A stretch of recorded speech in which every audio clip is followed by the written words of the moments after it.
Something is breaking inside the Republican Party, and almost nobody is saying it out loud. But behind closed doors, the panic is real.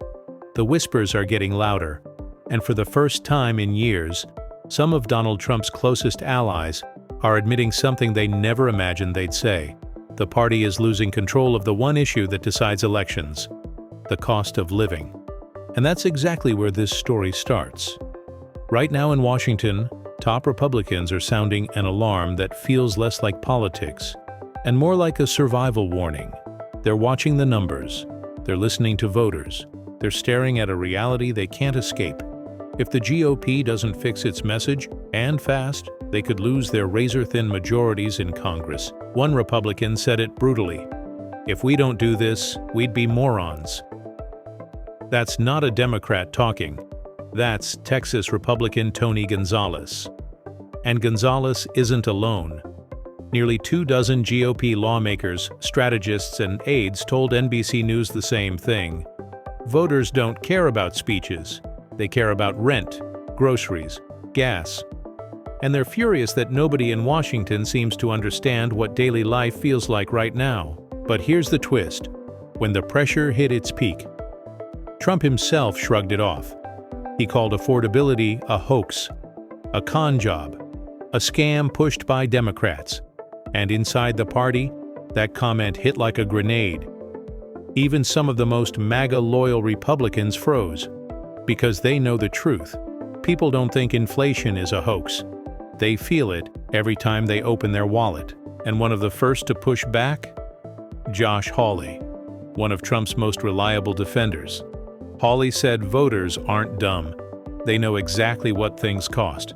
And no message, no slogan, no talking point will save the party unless they actually deliver results. But the tension didn't stop there. Marjorie Taylor Greene, once one of Trump's fiercest allies, finally snapped. She complained Trump was spending too much time on foreign policy and not nearly enough on the economy. That frustration boiled over into a public fallout so intense, she announced she's resigning next month. For a politician who built her entire identity around defending Trump, that was a seismic shift. And here's where things get even more dramatic. Trump's approval rating just hit 36%, the lowest of his second term.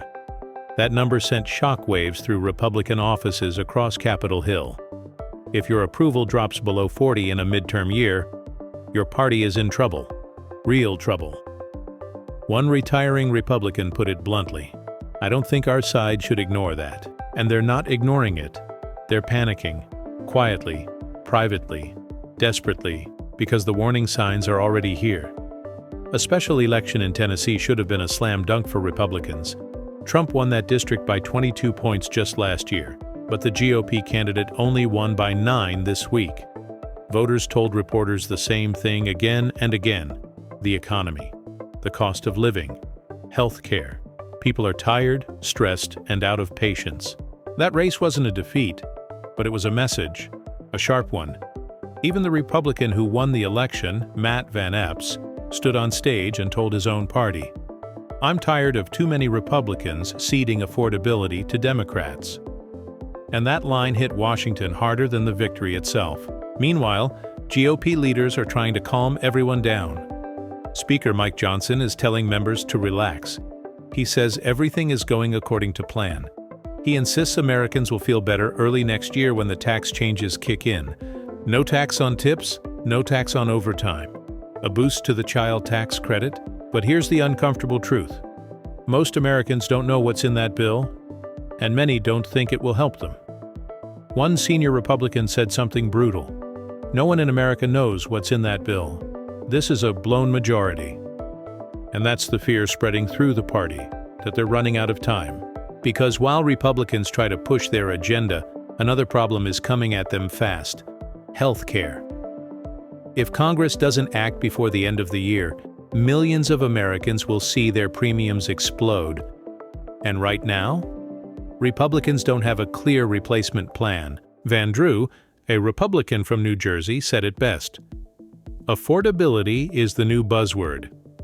And the thing we can do immediately is fix health care. But can they? And will they?" Because the crisis isn't just economic, it's psychological. Republicans know that even if gas prices fall or eggs get cheaper, voters don't simply wake up one day and feel good about the economy.